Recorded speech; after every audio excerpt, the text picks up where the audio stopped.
সপ্তাহে প্রতি রবিবার প্রতি সোমবার বসি। জি, তবে বাড়ি কোথায়? আমাদের বাসা হইতেছে বসিলা। কয় টাকা রেট পর্যন্ত মাল বিক্রি করেন? এখানে বিভিন্ন রেটের হবে, তো এখন দেখা গেছে এটা অ্যাকচুয়ালি এখন মেলা না, বুঝছেন, নামেই মেলা। এখানে ভালো ভালো জিনিস পাওয়া যায়, যদি আপনি ভালোভাবে দেখা পয়সা নিতে পারেন তবে খুব ভালো ভালো জিনিসই পাবেন এখানে। দোকানদারি কতদিন ধরে করেন? 3 বছর প্লাস। জি, 3 বছর প্লাস। বছিলায় থাকেন আপনি? জি, বসিলায় থাকি, এখানে দোকানদারি করি। তবে আমরা 7 দিনের 7টা হাট করি। এখানে কি পুলিশ আছে?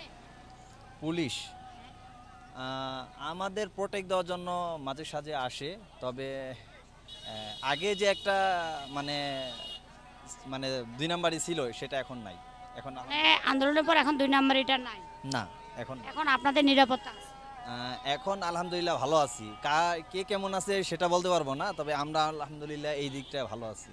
আমি তো মনে করি যে এখানে পুলিশ প্রশাসনের খুব জরুরি প্রয়োজন, কারণ কাস্টমারও নিরাপত্তা থাকবে, আপনাদেরও নিরাপত্তা থাকবে। দুর্ঘটনার কথা বলা যায় না, কারণ সাপ্তাহিক এখানে একটা মেলা। আমি এই জন্য বলি যে পুলিশ প্রশাসন দেওয়া খুব জরুরি দরকার। এই বিষয়ে নিয়ে কিছু বলেন।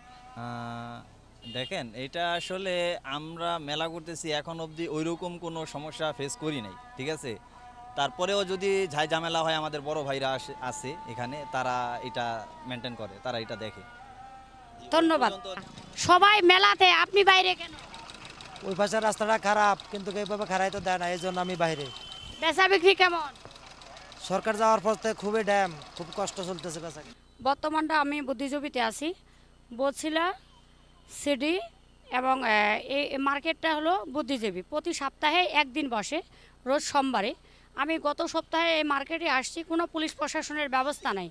রাস্তায় কিন্তু অনেক পুলিশ আছে। এই মার্কেটটা সপ্তাহে একদিন বসে, দোকানদারেরও নিরাপত্তা নেই, কাস্টমারেরও নিরাপত্তা নেই। গত সপ্তাহে 2টা মোবাইল এখান থেকে ছিনতাই হয়েছে, এবং আমি এর আগের সপ্তাহে আসছি, আমারও ব্যাগ থেকে একটা পার্স ছিনতাই হয়েছে, কিন্তু আমি সেটা পাই নাই। ডিসি মহাতে, ওসি মহাতে, সকলের কাছে আমার দৃষ্টি আকর্ষণ করে বলতেছি, এই বুদ্ধিজীবী মার্কেটে পুলিশ প্রশাসন দেওয়ার জন্য।